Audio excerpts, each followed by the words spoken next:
Éric Balminger, bonjour. Bonjour. Alors vous êtes spécialisé en droit fiscal. Est-ce que vous avez eu un afflux de demandes depuis l'affaire Cahuzac?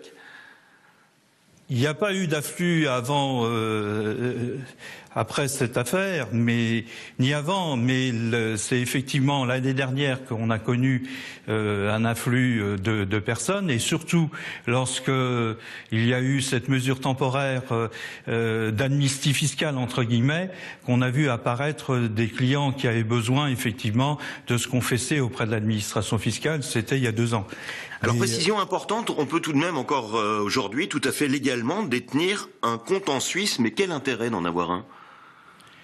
Aujourd'hui, très peu. Puisqu'effectivement, je ne vois aujourd'hui qu'un intérêt sur le plan de la sécurité de l'épargne, puisqu'effectivement, à travers la crise chypriote, on a vu effectivement que les personnes qui avaient placé des fonds étaient mises à contribution pour renflouer les banques.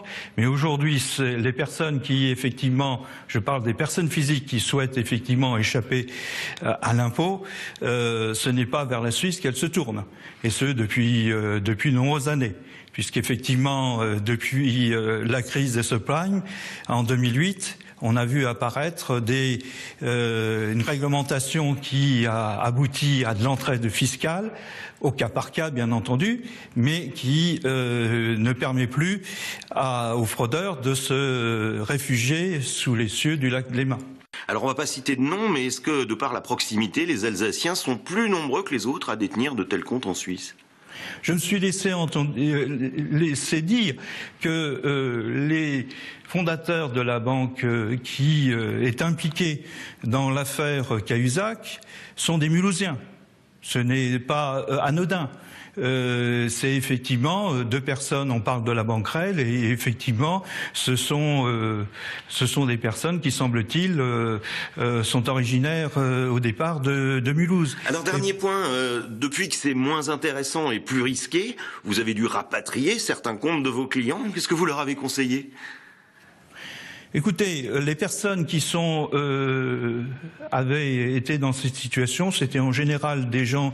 Je n'ai pas accès à effectivement des très très grosses fortunes, parce que effectivement ceux-là se tournent vers d'autres cieux depuis très longtemps. En général, c'était des gens qui avaient hérité, parce que compte tenu de leur contexte familial, etc., ils avaient recueilli dans des successions des sommes qui étaient déposées en Suisse.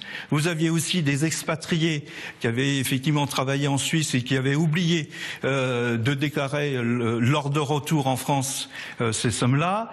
Effectivement, lorsqu'il y a eu cette mesure de tempérament fiscal où effectivement on a taxé de façon moindre les personnes qui confessaient détenir des sommes importantes en Suisse, eh bien c'est effectivement à ce moment-là qu'on a vu ces gens arriver, et on a traité ces dossiers avec la cellule de régularisation fiscale de Bercy.